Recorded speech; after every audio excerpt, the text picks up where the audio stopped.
All right, so we're continuing in our minor prophets here, and today we're in the book of Habakkuk, or Habakkuk. That's and it's kind of an unusual Hebrew name, yeah, and if you notice, like most of the names will have something to do with God or Jehovah. Um, uh, his name is actually derived from the Hebrew verb habak, which is to embrace, and so his name probably means like one who embraces or clings. And as we go through this and where we read the last chapter, it's a really good name for him and makes sense along with what he's saying here in the book. All right, so let's start here in 1 and verses 1 through 4. And it says, the burden which Habakkuk the prophet did see, O Lord, how long shall I cry? And wilt thou not hear? Even cry unto thee of violence, and thou wilt not save. Why dost thou show me iniquity, and cause me to behold grievance? For spoiling and violence are before me, and there are that raise up strife and contention. Therefore the law is slacked, and judgment doth never go forth. For the wicked doth compass about the righteous, therefore wrong judgment proceedeth. And so, at the time of his prophecy, or this burden, which means to lift up voice, or in a broad sense of vision, would have been at the death throes of Judah. So this would have been at their most wicked, right before Babylon comes in, and their punishment is dealt with through that. So so he first starts out talking about Judah specifically. He's asking how long will I cry, and you not hear that. He's talking about these the violence that he sees within Judah. The leaders were very wicked at that time and allowed so many things to happen to the people, and he was just sick of seeing it. He asks, how long will you show me this iniquity or this crookedness? Beholding this grievance, these leaders just doing things for themselves. This spoiling or plundering, this violence that's before him, and because of how they're acting, it's just raising up strife and contention between the people. So there was always that strife between the people, just between the rulers and those that are being ruled. And he says, therefore the law is slack, and what it's talking about is the slackness of the judges and things in Israel. Like as we talked about in the other prophets like Nahum and these and Micah, these ones before. We could see that how terrible that the leaders were, and that they were taking bribes and things, and weren't actually fulfilling their duties and judgment in the law. And he says that the wicked, their wickedness just encompasses the righteous, and that wrong judgment proceedeth. And so, because of all the power that they have, they think that nothing's going to happen to them. We can. I'm going to turn over here for a moment to Ecclesiastes, and in chapter 8 and verse 11.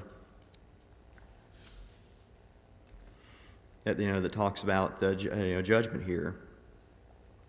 And it says, because sentence against an evil work is not executed speedily, therefore the heart of the sons of men is fully set in them to do evil. So because they're not doing their judgment and taking care of the wicked as God had asked them to do, then Judah's just getting more and more wicked. And so, here we have this next portion in 5 through 11. We have God's answer of how He's going to take care of this. And so, we go on here, and it says, "Behold ye among the heathen, and regard and wonder marvelously, For I will work a work in your days, which you will not believe, though it be told to you. For lo, I raise up the Chaldeans, that bitter and hasty nation, which shall march through the breadth of the land to possess the dwelling places that are not theirs. They are terrible and dreadful. Their judgment and their dignity shall proceed of themselves. Their horses are also swifter than leopards, and more fierce than the evening wolves. And their horsemen shall spread themselves, and their horsemen shall come from afar, and shall fly as the eagle that hasteth to eat. They shall come for violence, their faces shall sup up as the east wind, and they shall gather captivity as the sand. They shall scoff at the kings, and princes shall be a scorn to them. They shall deride every stronghold, for they shall heap dust and take it. Then shall his mind change, and he shall pass over and offend, imputing his power unto his God. And so, he says that this is what's going to happen. He's asking them, behold ye, and that's a plural you. So he's asking, Judah to look among the heathen, because that's where he's going to take out this judgment. He's going to and he tells them that you're not going to believe it. You're not going to believe that I'm going to release this judgment on you, because again, they're thinking that we're God's chosen people. We're here in Judah. We're here where Jerusalem is. The temple of God's here, God's house. Nothing's going to happen to us. But he lets them know that he's going to raise up the Chaldeans or the Babylonians. And he mentions that they're bitter or cruel, and they were very cruel people when it come to taking over.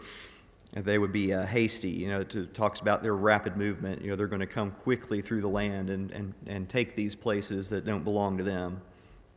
It talks about just how terrible and dreadful that this will be. That they shall, and that their judgment is terrible, and their dignity shall proceed of themselves. They're a very prideful people. He talks just about how swift they are. Their horses are as swift as a leopard, so they're going to be an extremely fast horse, and how quickly they come through. And he mentions that they're fierce, like the evening wolves. And I find that that's an evening wolf is they do most of their hunting at night, so that's when they're going to be their hungriest and are going to be looking for that meal. And I find that interesting in that that he uses evening wolves. That's also the same way that some of the leaders had been portrayed by the prior prophets. If we look, or other prophets, if we go into Jeremiah for a moment, and Jeremiah 5 and verse 6, it talks here about.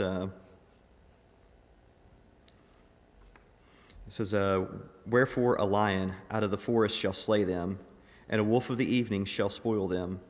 A leopard shall watch over their cities. Everyone that goeth out shall be torn into pieces, because their transgressions are many, and their backslidings are increased. So, again, we've got the same warning of what's coming. And we see that also over in Zephaniah, talking about the evening wolves again, and the last portion of it just gives a good picture of just how hungry and how ravenous they are. Verse 3:3, it says, her princes within her are roaring lions, her judges are evening wolves. They gnaw not the bone, they gnaw not the bones till morrow. So they'll sit there and gnaw everything out until you get down to the bones. That's how hungry and vicious they are. And it talks about that they shall fly as an eagle that hasteth to eat. So it's going to swoop in like that bird of prey, just quickly and snatch them up. And it talks about it goes on talking about that they shall come forward violence, and they shall gather the captivity as sand. So, because Babylon's one of the great empires, and because of that was one of the common things is that they would take captives of whatever nations that they had taken over, and so it just talks about just how many of these captives that they're going to take over as they begin their march and take over that land. And in fact, it talks about how strong they are. That they're going to take down every stronghold. They're going to go through and just march through Mesopotamia and that area and just completely take it over.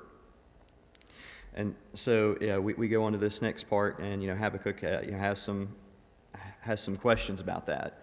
Obviously, being such a large and evil and wicked nation, going to be the ones to take down Judah. He's going to have some questions about that. Why? Basically, why, Lord?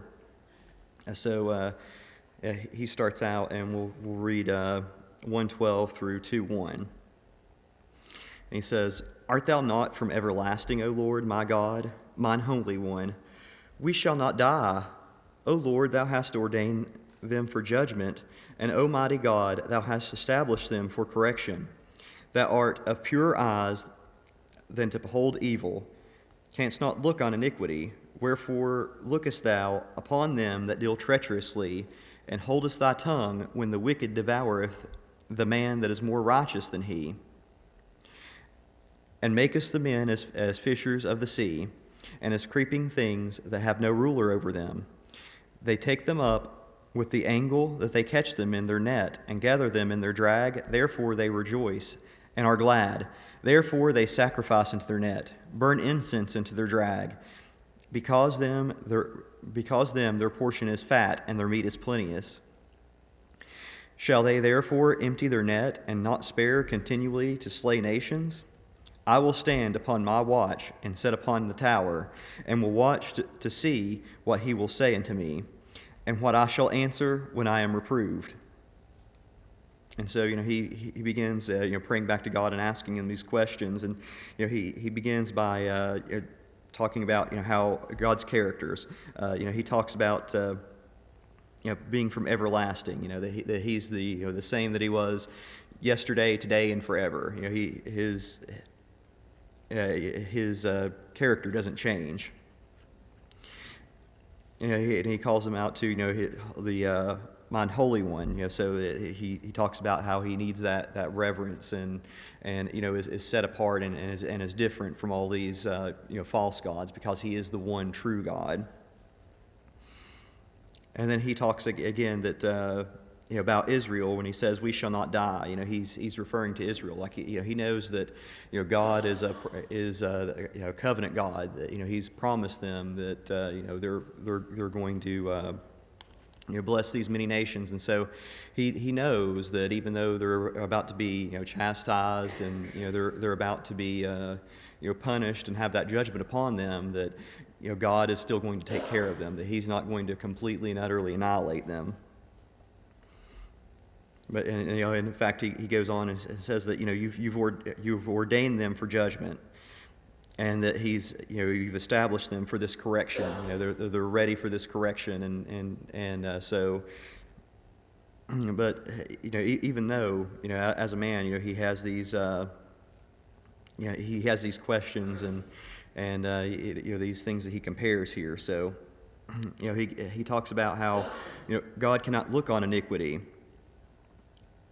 But he's looking to use the Chaldeans, those that deal treacherously, to use for judgment. So he's confused by this, and he goes on with another comparison with that. The wicked devoureth the man that is more righteous. He's talking about the Chaldeans versus more than likely all of Judah there. And then he goes on with some metaphors with fishing. He's talking about making men, the fishers of the sea. He's talking about using the angle or the hook, the net to catch your fish, or if you're trying to catch several fish, you'll take that large net out, that drag, and throw it over and catch as many as you can. And so that's what he's comparing it to. How they're going to gather everyone in, and they're going to go under this captivity. But at the end, when he's talking about this, continually slaying nations and everything. But at the end here, he looks to God and he says that like prophets from past, that he's going to stand upon his watch. He's going to be up on that tower, and he's going to be waiting and watching for what God's going to do and what God wants him to do. And we can see that that same phrasing, again with other prophets. We can go into Jeremiah for a moment. Let's look at Jeremiah 6.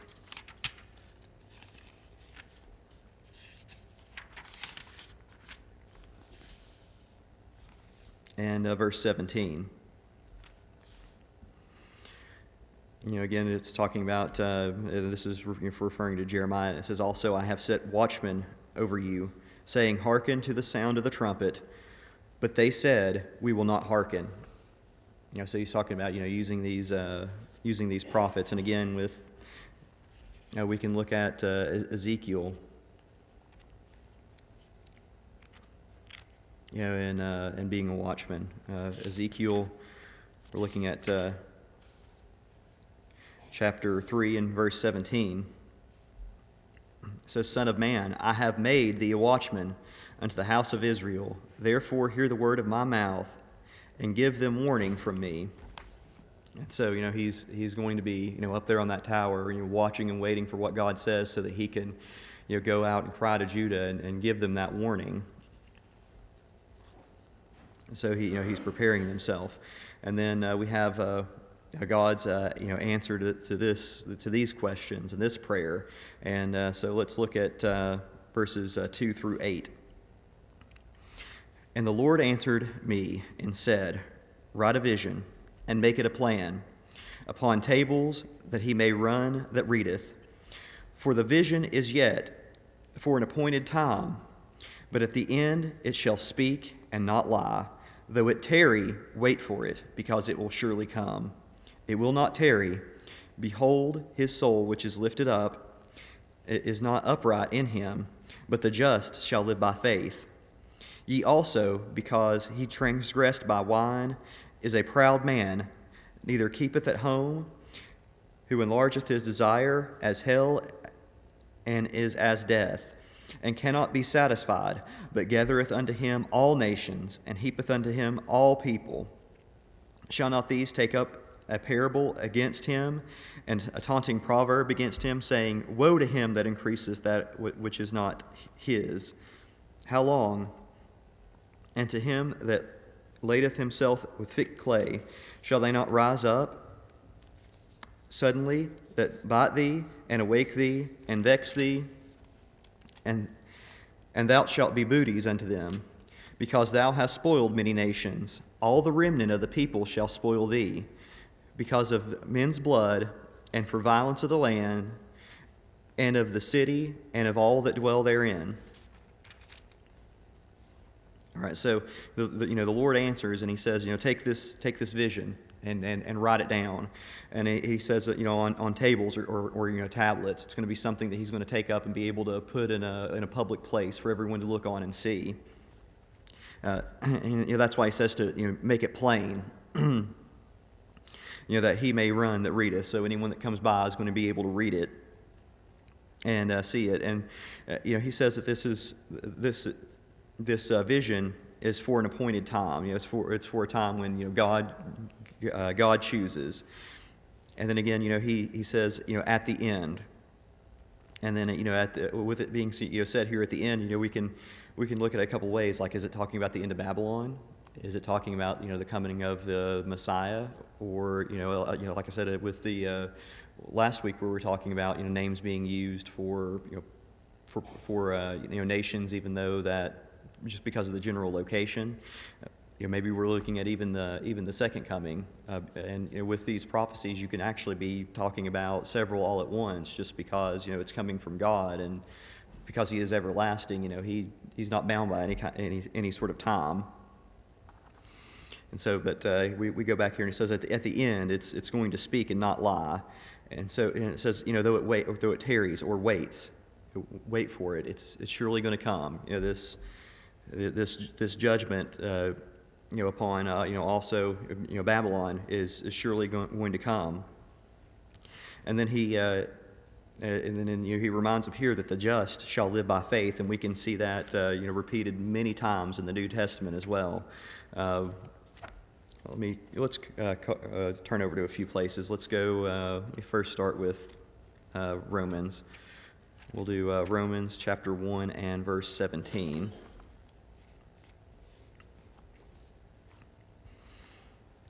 And it says, "For therein is the righteousness of God revealed from faith to faith, as it is written, the just shall live by faith."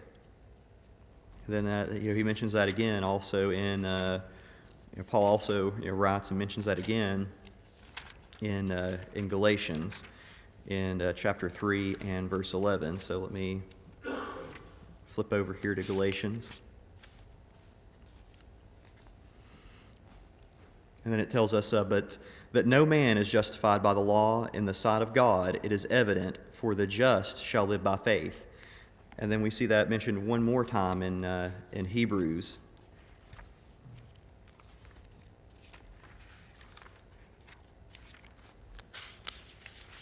So Hebrews chapter 10 and verse 38. "Now the just shall live by faith, but if any man draw back, my soul shall have no pleasure in him." And so this is a very important saying that's linked in several places, and it isn't just for Israel there. That's also for us, and it's repeated many times by Paul. And then it also talks about how they have also transgressed, with wine and being proud, and not keeping. Neither keepeth at home, so they're not taking care of their nation. They just have this desire to keep going out and keep expanding. That they can't be satisfied, and so they just keep conquering and keep conquering and keep conquering. And then we have the first of the 5 woes that God pronounces on Babylon, or anyone that does these things against God. He says, "Woe to him that increaseth that which is not his. How long?" So, here he's talking about, their expansion, and, they're taking over nations. They're proud in taking over these nations and taking over the earth that's not theirs. It belongs to God. And it's the, same with, us. If we're taking things or stealing things that don't belong to us, then, woe unto us as well. And then it reminds them that at some point this is how they're going to unfold here. Those that they've taken in and taken captive are going to rise up. They're going to bite against them. They're going to awaken and vex them. That eventually they're going to overturn them, and God lets them know that, because you've spoiled many nations, and you've taken all these things from many nations, the remnant that's remaining from Israel will be the ones that will spoil you. He's going to save Israel, and he's going to do unto them as they have what they've done. And then we go on to let's look at 9 through 11. We look at our next woe here. It says, "Woe unto him that coveteth and evil covetousness, to his house, that he may set his nest on high, that he may be delivered from the power of evil. That thou hast consulted shame to thy house by cutting off many people, and hast sinned against thy soul. For the stone shall cry out of the wall, and the beam out of the timber shall answer it." So again, they're saying, "Woe unto them for this wanting that you have, this evil wanting that you have, wanting to keep expanding and bringing everything in." And again, that's something that also relates to us. If we're looking at things that our neighbor has, and we want that, and we want it in a way that's not, we start obsessing about it, then it's woe unto us for that as well. He's going to judge us for that. And he's talking about and here it talks about how they've cut off many people. They've broken apart, and they've brought many back to they'll take many back to captives back to Babylon, like Daniel, separated from his people and his family, and brought him back to be part of that royal household. And that's something they would do with each of these nations that they conquered. They would take and divide families and people. And then here And the verse 11, it talks about, just how terrible they are, that, even these buildings will be able to cry out against them. The stone that these buildings are made of will be able to cry out to these beams of timber, and they'll be able to testify against them as well because of what they've done and how they've taken these people out of their homes and displaced them. And then we go on to verse 12, the next woe. Woe to him that buildeth a town with blood, and establisheth a city by iniquity. Behold, it is not of the Lord of hosts that the people shall labor in the very fire, and that the people shall weary themselves for vanity. For the earth shall be filled with the knowledge of the glory of the Lord, as the waters covereth the sea. And this woe is just talking about their violence and bloodshed. They built their towns and built their empires on war and bloodshed, and have established this since they've established it that way, it's with iniquity or crookedness. But that's not the way the Lord had intended for everyone to sit here and work at these things, or work through these things in violence and in bloodshed. That they do, that they're working so hard for themselves, and it's all vanity, or it's all for nothing. But here we have a praise to God here, that Habakkuk says that the earth, or he says that the earth shall be filled with the knowledge of the glory of the Lord, as the waters cover the sea. So it's going to be completely covered. I mean, most of the earth is covered by water. And so it's going to be total and complete there. And then we have yet another woe, yet another woe here. Woe unto him that giveth his neighbor drink, that puttest thy bottle to him, and makest him drunken. Also thou mayst look on their nakedness. Thou art filled with shame for glory. Drink thou also, and let thy foreskin be uncovered. The cup of the Lord's right hand shall be turned into thee, and the shameful spewing shall be on thy glory. For the violence of Lebanon shall cover thee, and the spoil of beasts which made them afraid because of men's blood, and for the violence of the land, of the city, and of all that dwell therein.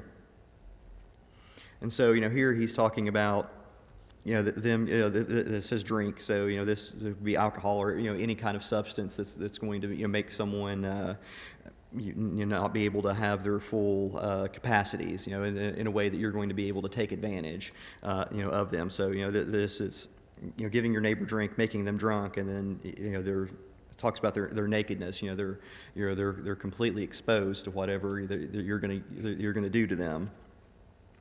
And so, and he compares that with, God talks about this with his judgment. He's going to take, his cup of wrath, and he's going to make them drink of it. He's going to pour it out on them for everything that they've done. And then we have our last woe here with idolatry.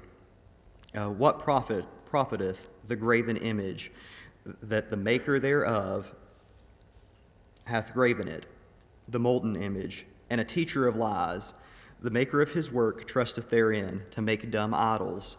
Woe unto him that saith the wood, awake to the dumb stone, arise, it shall teach, because it is laid over with gold and silver, and there is no breath at all in the midst of it. But the Lord is in his holy temple. Let all the earth keep silence before him. And so you have this contrast to these people that make these graven images, and they talk about them being teachers, but these wooden or stone figures can't say anything or can't do anything. There's nothing to it. It's just like you've made the very idol that you're worshiping.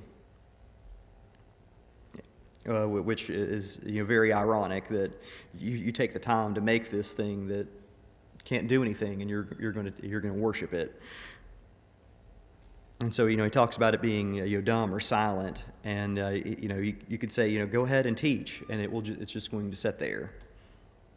But in contrast, the the Lord, God is holy. He's in His temple, and because of His greatness and holiness, the world can be kept silenced from by Him. And then we close out here with our last chapter with Habakkuk's prayer here. It says, a prayer of Habakkuk, the prophet upon Shigionoth. O Lord, I have heard thy speech, and I was afraid. O Lord, revive thy work in the midst of the years. Make known. In wrath, remember mercy. God, come from Tinmar, and the Holy One from out of Paran, Salah. His glory covereth the heavens, and the earth was full of his praise. And his brightness was as of the light. He had many horns coming out of his hand, and there was the hiding of his power. Before him went the pestilence, and the burning coals went before at his feet.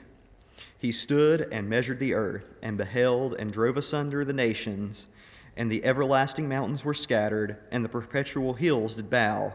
His ways are everlasting. I saw the tents of Cushan in affliction, and on the curtains of the land of Midian did tremble. Was the Lord displeased against the rivers? Was thine anger against the rivers? Was thine wrath against the sea? That thou didst ride upon thine horses and chariots of salvation? And so, he begins his, he begins his prayer. And he says that it's upon this Shigionoth, which that means that it's an impassioned strain. So, he's praying hard, here as